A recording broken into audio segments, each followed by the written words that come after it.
ನನ್ನ ಕಾರ್ಯಕರ್ತ ಬಂಧುಗಳಲ್ಲಿ ನಾನು ಮನವಿ ಮಾಡ್ತಾ ಇವತ್ತ ಏನು ನಿವೇಶನ ಇದ್ದವರಿಗೆ ನಿವೇಶನ ಕೊಡಿ, ಭೂಮಿ ಇಲ್ಲದವರಿಗೆ ಭೂಮಿ ಕೊಡಿ, ಸೂರು ಇಲ್ಲದವರಿಗೆ ಸೂರು ಕೊಡಿ, ಬಡವರಿಗೆ ಸಂಕಷ್ಟಕ್ಕೆ ಸರ್ಕಾರ ನೆರವಾಗಿ ಅಂತ ಹೇಳ್ತಾ ಇವತ್ತೇನು ನಾವು ಪ್ರತಿಭಟನಾ ಧರಣಿನ ಹಮ್ಮಿಕೊಂಡಿದ್ದೀವಿ.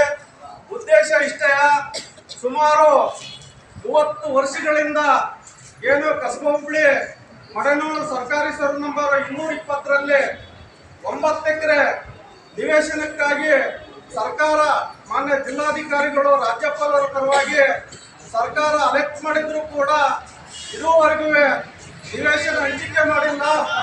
ಸುಮಾರು ಪ್ರತಿಭಟನೆಗಳು ಆಗಿದ್ರು ಕೂಡ ತಾಲೂಕಾಡಳಿತ ಎಚ್ಚೆತ್ಕೊಂಡು ಈಗ ಎಲ್ಲ ವರ್ಗದ ಅಂದ್ರೆ ದಲಿತರು ಇರ್ಬೋದು, ಅಲ್ಪಸಂಖ್ಯಾತರು ಇರ್ಬೋದು, ಹಿಂದುಳಿದ ವರ್ಗದವರು ಇರ್ಬೋದು, ಮತ್ತೆ ಇತರ ಜನಾಂಗದವರು ಇರ್ಬೋದು, ಎಲ್ಲ ವರ್ಗದಲ್ಲಿ ಈ ತಾಲೂಕಲ್ಲಿ ತುಂಬಾ ಕಡುಬಡವರು ಇದ್ದಾರೆ.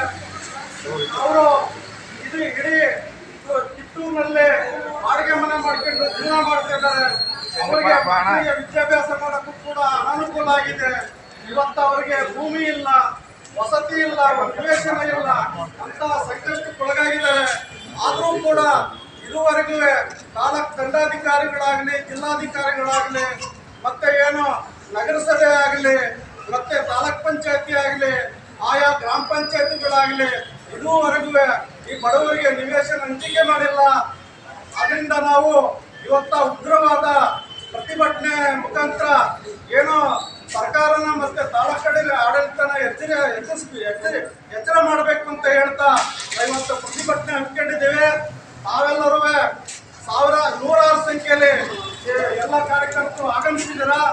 ಏನಾದ್ರೂ ಇಲ್ಲ ನಾವೊಂದು ಗಡುವು ಕೊಡ್ತೀವಿ, ಏನಾದ್ರೂ ನೀವು ಏನು ಮಡನೂರು ಸರ್ವೆ ನಂಬರ್ 220ರಲ್ಲಿ 9 ಎಕರೆ ಜಮೀನನ್ನ ಏನಾದ್ರೂ ಈ ಬಡವರಿಗೆ ಏನು ಅರ್ಜಿ ಹಾಕಿದ್ದಾರೆ ಈಗ 15 ದಿವಸ ಹಿಂದೆ, ಅವು ಎಲ್ಲರಿಗೂ ಕೂಡ ಈ ನಿವೇಶನ ಹಂಚಿಕೆ ಮಾಡದೆ ಹೋದ್ರೆ ನಾವು ಈ ತಾಲೂಕಲ್ಲಿ ಉಗ್ರವಾದ ಹೋರಾಟ ಮಾಡ್ತೀವಿ ಅಂತ ಎಚ್ಚರಿಸ್ತಾ, ಮತ್ತೆ ಏನು ನಮ್ಮ ಅಧಿಕಾರಿಗಳು ನಾವು ಅರ್ಜಿ ನಮ್ಮ ಕಾರ್ಯಕರ್ತರೆಲ್ಲ ಹಾಕಿದ್ದಾರೆ, ಅಧಿಕಾರಿಗಳು ಗಣನಿ ತಗೊಂಡು ಅದು ಪರಿಶೀಲನೆ ಮಾಡಿ ಯಾರಿಗೆ ನಿವೇಶನ ಇಲ್ಲ ಅವರಿಗೆ ಹಂಚಿಕೆ ಮಾಡಬೇಕು ಅಂತ ನಾನು ಹೇಳ್ತಾ, ಹಾಗೇನೆ ಸುಮಾರು 30-40 ವರ್ಷಗಳಿಂದ ಮಗರುಕುಂ ಜಮೀನುಗಳನ್ನ ಉಳುಮೆ ಮಾಡ್ಕೊಂಡು ಬರ್ತಾ ಇದ್ದಾರೆ. ಉಳುಮೆ ಮಾಡ್ಕೊಂಡು 53-57 ಅರ್ಜಿನೂ ಕೂಡ ಹಾಕಿದ್ದಾರೆ. ಇದುವರೆಗೂ ಕೂಡ ಮಗರುಕುಂ ಜಮೀನ ಮಂಜೂರು ಮಾಡದೆ ಆ ಏನು 57-53 ಅರ್ಜಿನ ಸರ್ಕಾರ ವಜಾ ಮಾಡ್ತೈತೆ. ಕಾರಣ ಗೊತ್ತಲ್ಲ, ಯಾವುದೇ ಕಾರಣದಲ್ಲೇ ಈ ಬಡವರೇನು ಉಳುಮೆ ಮಾಡ್ತಾ ಇದ್ದಾರೆ ಆ ಜಮೀನನ್ನ ಯಾವುದೇ ಕಾರಣದಿಂದ ವಜಾ ಮಾಡಬಹುದು. ಇದನ್ನ ಮಗರುಕುಂ ಕಂಪನಿಗೆ ಶೀಘ್ರದಲ್ಲಿ ಇಟ್ಟು ಈ ಜಮೀನನ್ನ ಅರ್ಹ ಫಲಾನುಭವಿಗಳಿಗೆ ಮಂಜೂರು ಮಾಡಿಕೊಡ್ಬೇಕು ಅಂತ ಹೇಳ್ತಾ ನಾನು ಮಾತು ಮುಗಿಸ್ತಾ ಇದ್ದೀನಿ. ಜೈ ಭೀಮ್, ಜೈ ಭಾರತ್, ಜೈ ಕೃಷ್ಣಪ್ಪಾಜಿ.